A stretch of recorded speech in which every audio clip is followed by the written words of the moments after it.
Ever feel like you're running on a hamster wheel, constantly striving for more, more, more? We live in a world that practically worships efficiency and productivity. But what if this relentless pursuit is actually costing us something far more valuable?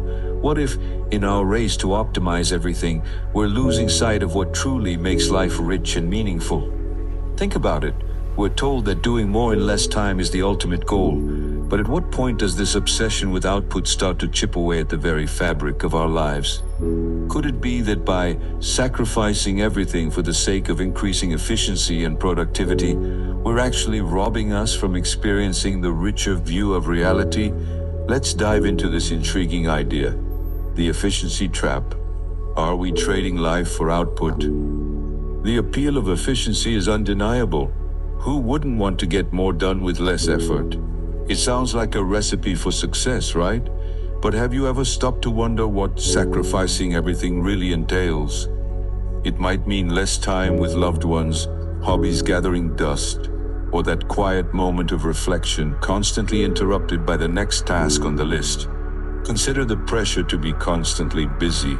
We often equate busyness with productivity, but are we truly accomplishing more or just feeling more stressed?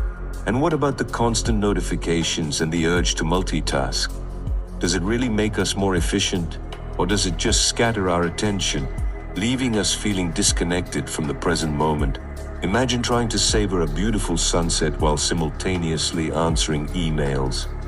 Can you truly appreciate the moment? It's like we're on a never-ending quest to squeeze every last drop of productivity out of every minute.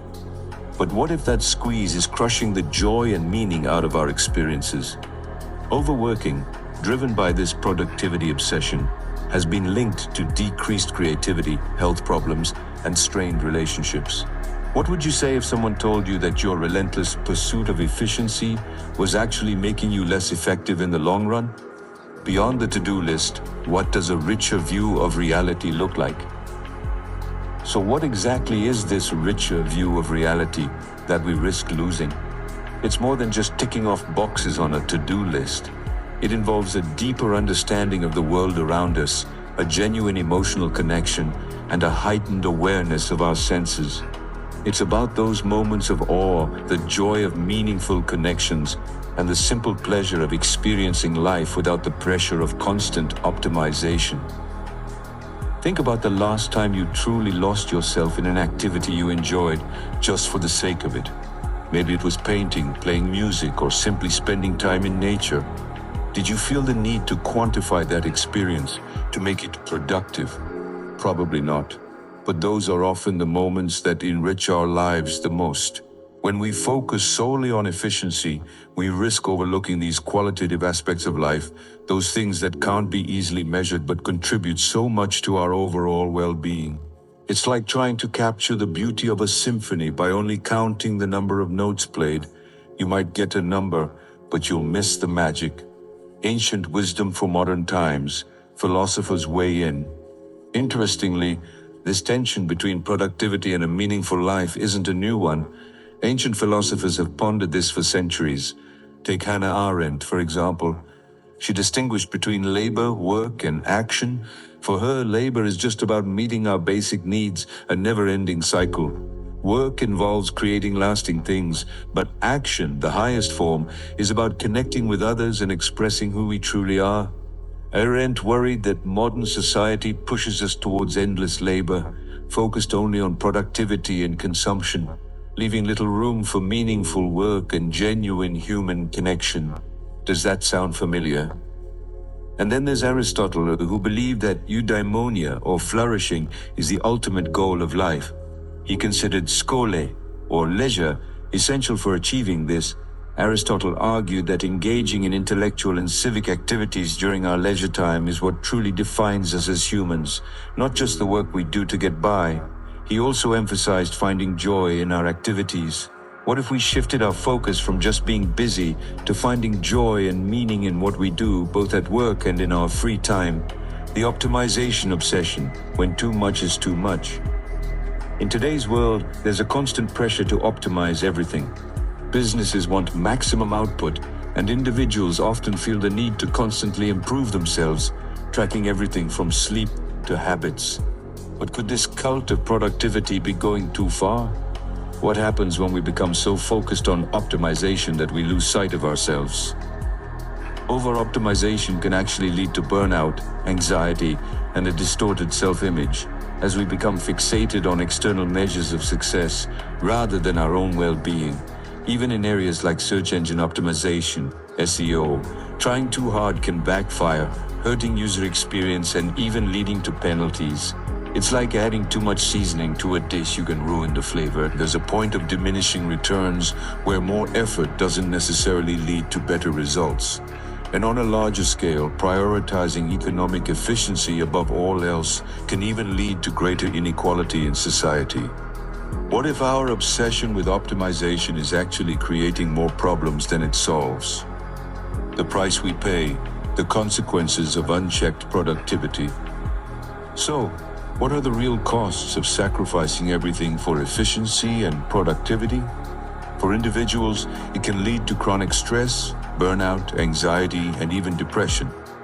The constant pressure can stifle creativity and make it harder to focus.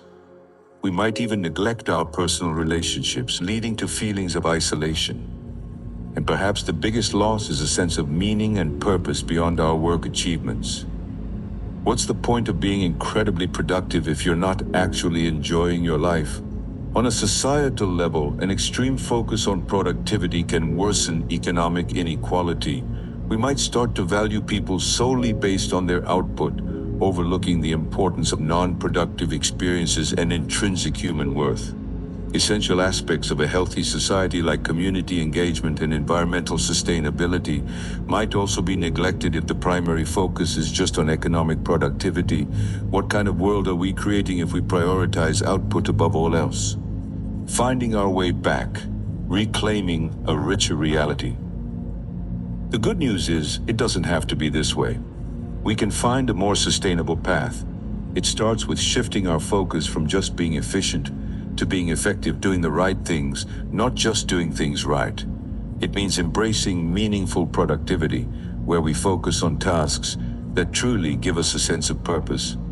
What if we started asking ourselves, is this activity truly important? Rather than just, how can I do this faster?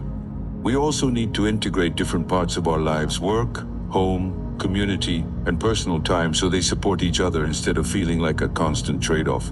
Remember Aristotle's idea of leisure? Engaging in activities we enjoy for their own sake is crucial for a well-rounded life. Setting realistic goals and letting go of meaningless metrics can also help reduce the pressure to constantly optimize, prioritizing rest. And self-care isn't a sign of weakness, it's essential for long-term effectiveness and a richer life. And practicing mindfulness, being present in the moment, can help us appreciate the world around us more fully. What if we gave ourselves permission to slow down and savor life's simple moments? Ultimately, the idea that sacrificing everything for efficiency and productivity robs us of a richer reality is a powerful one. While efficiency has its place, we need to remember that life is about more than just output. By finding a balance, prioritizing meaning and well-being, and consciously choosing how we spend our time and energy, we can reclaim a richer, more fulfilling experience of reality. It's a reminder that perhaps the most productive thing we can do is to step back, reflect, and ask ourselves what truly matters.